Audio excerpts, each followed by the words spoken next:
Most people spend years living under invisible eyes, afraid of being judged, afraid of being misunderstood, afraid of failing in public, afraid someone might discover that their life is not as together as it appears.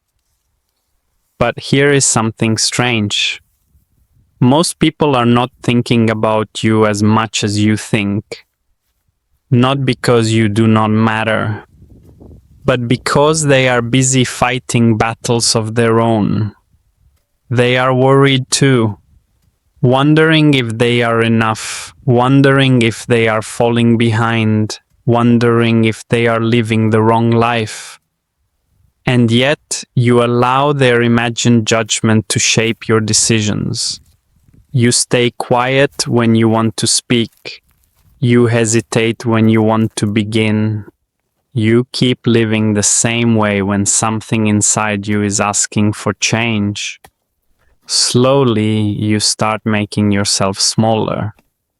Not because you are at peace, but because you believe being less visible will keep you safe. I know that feeling. There were things I wanted to do for years. Not because I was incapable, but because I was afraid of being seen while trying. Afraid someone would ask, "Who does he think he is?" Afraid someone would say, "At his age, is he still lost?" So I chose safety. Not too honest, not too different, not too visible. I thought that was peace. But it was not peace. It was self-abandonment. And that is the real danger.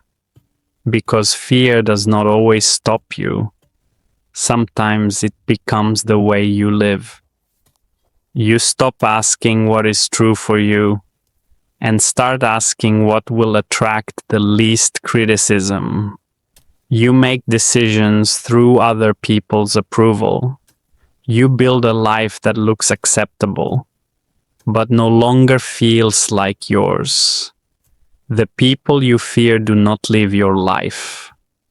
They do not carry your doubts. They do not feel your emptiness. Yet somehow you hand them the authority to decide who you become. That is a quiet prison. No walls, no locks, no guards. Only fear. Fear of judgment. Fear of rejection. Fear of disappointing people. Fear of losing approval. But one truth changed everything for me. If you must betray yourself to be accepted, then that acceptance is not love. It is a transaction. And the price is your real self. Real freedom is quieter than most people imagine. It is not shouting, "I don't care what anyone thinks." It is simply saying, "I am afraid, but I will not let fear make my decisions. I may be judged. I may be misunderstood. I may fail. But at least I will fail on my own path, not inside a life I never truly chose." Maybe growing up has very little to do with gaining approval. Maybe it is learning that your value does not depend on approval. You were not born to become more acceptable. You were not born to spend your life asking for permission. Permission to begin, permission to change, permission to be yourself. Some people will not understand you. Let them not understand. Some people will judge you. Let them judge. Some people will leave when you stop performing the version of you they prefer.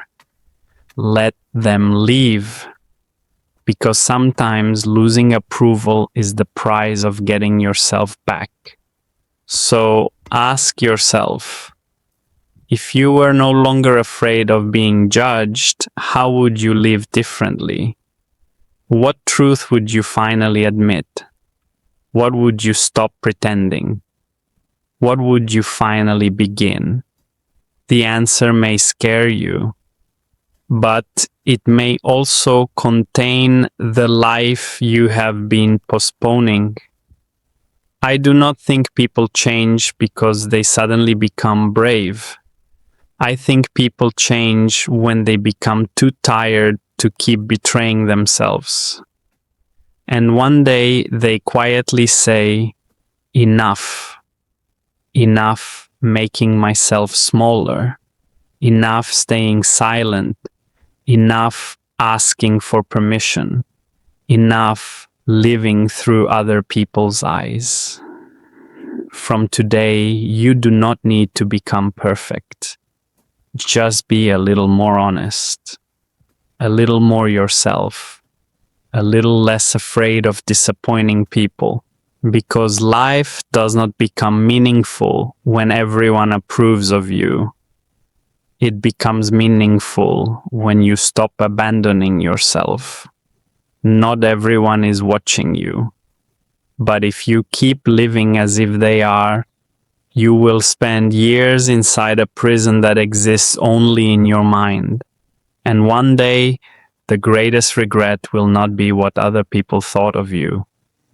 It will be how long you ignored your own voice. Do not let that become the story of your life. If this reflection stayed with you, I wrote a deeper essay about the fear of judgment, why it makes us shrink our lives, and how we slowly learn to come back to ourselves. You can read it on my Substack. The link is in the description and in the pinned comment. And if you are new here and you do not know where to begin, visit tuantran.net/start-here. No fake motivation. No pressure to become someone else. Just a quiet place for people who feel tired, a little lost, or simply ready to live more honestly. Slow down. Your life was never meant to be lived inside other people's eyes.